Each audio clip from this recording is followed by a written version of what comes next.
Hi everyone, I am Madhumita Venkataraman.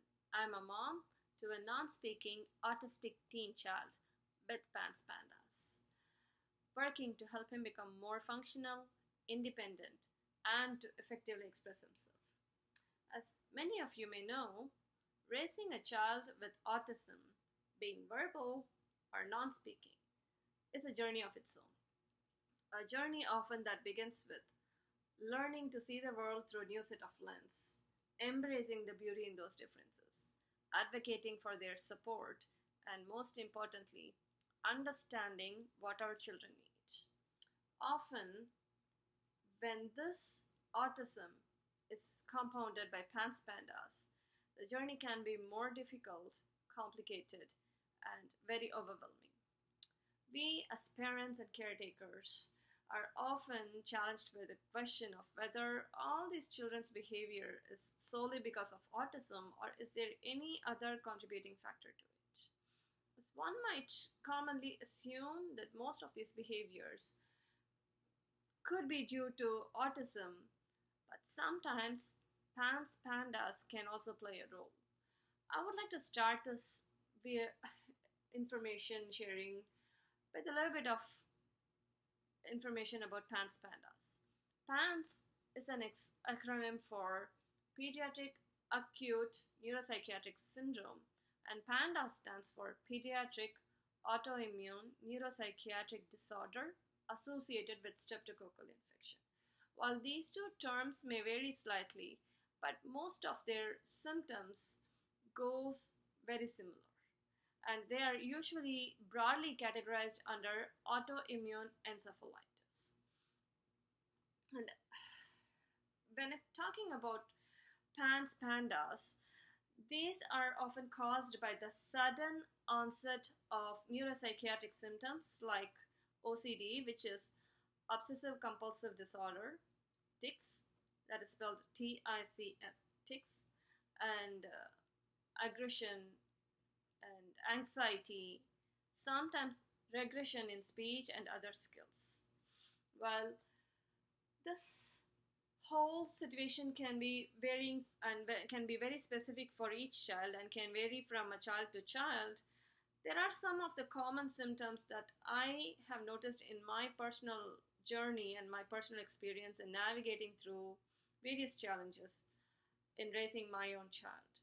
So for our child, his primary symptoms with autism started on very early on. We caught it very early on, right about his age of 8 months, and we were going after several doctors to figure out exactly what was wrong. And it took us more than one doctor visit for us to finally find somebody who finally got convinced that my child was having a serious issue and was dealing with more profound developmental delays.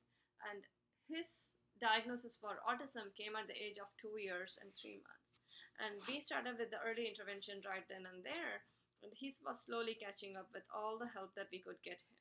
And all this process of diagnosis and early intervention started in India for us. However, my husband's job brought us to US, and after moving to US, we were adjusting towards the new environment and the culture. And by that time, in the span of 6 months, my child lost all the skills that he has gained through the early intervention, and we had to start all over, right from his speaking skills and all the developmental skills that a child would be expected to have by the age of 3.5, 4 years. Right about 4 years is when he started having severe anxiety, where he just chose to sit at one particular spot in the couch and rock back and forth. He would go rock back and forth, and that's all pretty much what he did in a day, day in, day out, until somebody intervened and prompted him to do something else. He was totally disinterested to engage in his environment and was not engaging in any kind of play, irrespective of how interesting the toy might be or how inviting the other person was, particularly. And down this lane, he also developed severe urinary incontinence. This child was holding his bladder for about 2 hours, but one particular day he started having this accidents every 45 minutes, and within a span of 3 days he started to wet his pants every 5 to 15 minutes, and he didn't have a feeling that he was wet at all. So it was a profound incontinence, and the pediatrician could only conclude that it was an yeast infection. And when we probed the pediatrician further and got a referral to the urologist, he was still misdiagnosed and got a diagnosis of only overactive bladder and was prescribed medications for this. This particular misdiagnosis caused even more trouble, wherein he suffered severe constipation and stool impaction, and I'll come to that later. And down this urinary frequency, over a period of time, he also developed severe separation anxiety and the symptom of school refusal, where he refused to go to school for about 40 to 45 days, and at the age of about 5 years. And he was so very anxious that he was very clingy. Previously, he used to at least sit around and play a little bit away when I was cooking, but now this child was totally seeking a complete attention from me and my husband and wanted to be held on, carried along wherever we went, even when I'm going to use bathroom and toilet for my own personal needs. He wouldn't let me out of his sight. That was very new behavior that started then. He was 5 years, and all through this period of time, he never developed a fever. His last episode of fever was right around 1.5 years when he got that shot, that vaccination, and which caused him to have severe fever for 3 days. And it was right about the same time he started covering his ears. Now, I don't want to get into a conversation of whether this is a vaccine, if is there a vaccine autism link. There are a whole set of experts who are talking and researching and discussing and debating about it. I would let them come to a conclusion upon this particular title. I'm here to share about my personal experience of how we faced it, what are the challenges that we had, and what are the strategies that we used to navigate through those challenges to get a proper diagnosis. And I'm hopeful that this information would help at least one parent to find this information useful, and that they would get proper help that they need, and strategies that I'm sharing here would be helpful for them to navigate their own journey towards getting a proper diagnosis for the child, if your child is also dealing with something similar of what my child underwent. And coming back to the topic, and down the lane, this particular severe separation anxiety somehow decreased on its own, and he slowly, after 45 days, he slowly came out of his anxiety. We couldn't do any intervention, as the nurse practitioners and the doctors actually wasn't that very helpful. Whenever I called the doctor's office, they said not to bring the child if the child is not running a fever. And that's a plain answer that I got from the total ignorance of the medical community at that time.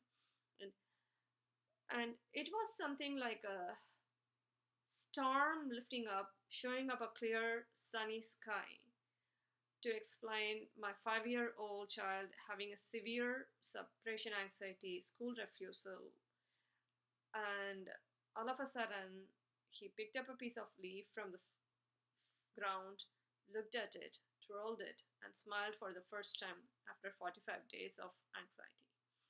All through the period of anxiety, he would calm down only in the car rides, meaning that we would take him on a car ride right the very moment he wakes up in the morning, and we'll be riding that car all around the town until he falls asleep.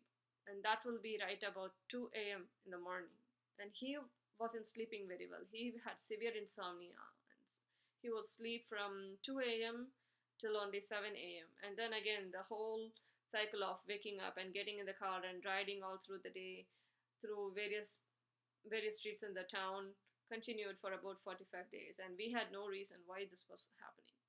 As a family, we were lost, and we were so clueless of what was happening with our child then.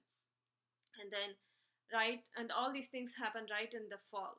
And during this period, he also developed severe tics, OCD, aggression, and even different, different motor tics was involved in that.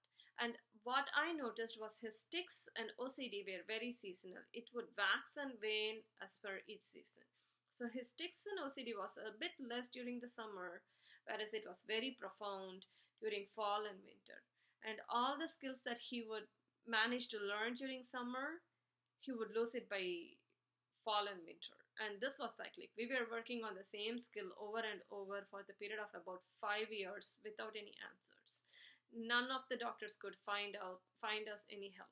So, and right about this time is when we also started recording various symptoms of him. So we just started making videos of his tics and anxiety and OCD behaviors and self-harming behaviors. One of his tics was slapping himself on the head, and that was right after a strep infection that he had.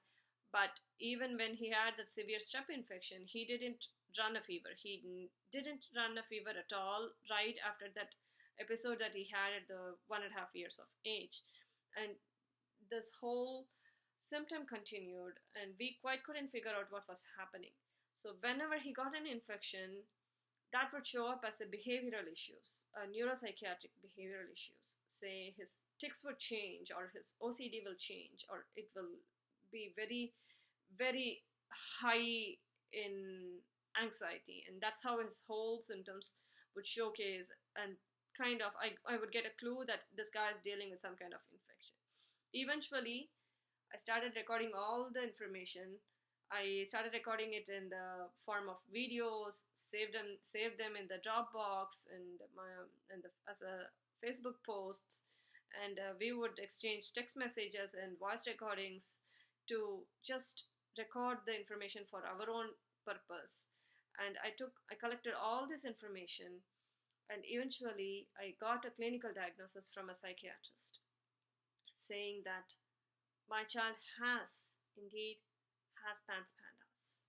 And at that time, due to his PANDAS, because of a strep infection, he got a diagnosis of PANDAS. And eventually, as we worked with a team of doctors, so we have a team of medical experts from pediatrician, developmental pediatrician, naturopathic pediatrician, immunologist, neurologist, and chiropractors, and so many doctors, including naturopathic chiropractors and homeopathic doctors all over this geographical locations. And we consult each and every one around the world to figure out what exactly was happening. And fortunately, after 5 to 8 years of agony on this very nightmare kind of episodes, we had a diagnosis after 5 years of his initial onset of PANDAS symptoms. And today, based on his clinical picture, we have an immunologist who thinks that his condition is more of PANS than PANDAS.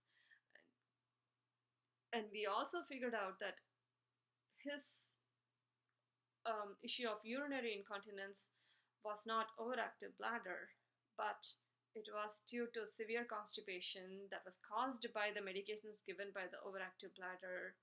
And we resolved it, fortunately, and I'm so grateful for that. We resolved that issue of overactive, sorry, let me take it back, excuse me. We resolved that issue of frequent urination through the help of homeopathic treatment. And that was a miracle, wherein he had suffered those embarrassments of urinary incontinence for 8 years, and that got resolved in a matter of 27 days after I explained the whole constitutional situation of my son to a homeopath. And that totally resolved the situation of his constipation, and it was like a day and night. I gave him the medicine, and over a period of 3 weeks, his urinary frequency totally vanished, and I didn't have to toilet train him like many of you might have to do that or undergo that. He was using the he was getting up and using the bathroom as nobody's business. Like, he was dry all through the day for several days, and this just continued. And touch wood, I just want that to stick with him and continue with his development appropriately. While I'm hopeful this information would help somebody to enable their own ability to figure out what could have gotten wrong with their child, and eventually help them to step up and advocate for their child to get a proper diagnosis. Record, record, record all the information that you might be having. Journaling was the way that we figured out, and journaling was the only way that we could find out to get help for our child. And today, I'm so grateful that my child is stable with the help of all this treatment. And treatment for adrenal fatigue really answered our issues with OCD. And each and every treatment was just a tiny part of his whole treatment. And each and every treatment had its own value into getting a betterment in my child. While I'm so thankful for all the information that I could gather over this period of time, and I'm hopeful that this information will be helping some parent, even if it helps even one parent, I would consider this video as a win. Because I know this journey is very tough, and I don't wish it upon anybody, not even on my worst enemy. I hope you find this information useful, and I hope you find courage and faith and believe that there is a light at the end of the tunnel, and that you will reach it one day, and your child will feel better soon. I'm so thankful for God for helping my child to achieve to a level where he is. Not now, when I say this, I don't mean that he doesn't have any problem at all, that he is functioning at the age appropriate level. He still has issues, he's still non-speaking, and he still needs a lot of support. However, I know this this is not the end of it. I know that this treatment is all going to help him get better and eventually get him to his highest potential. And there is hope in this treatment program. While I hope you found this information helpful, and if you find this information useful, please subscribe if you would like to, and if you're interested to watch more such videos. I'll do my best to record more such information about our autism journey to help you. Until then, keep on, be positive. Thank you, my friend.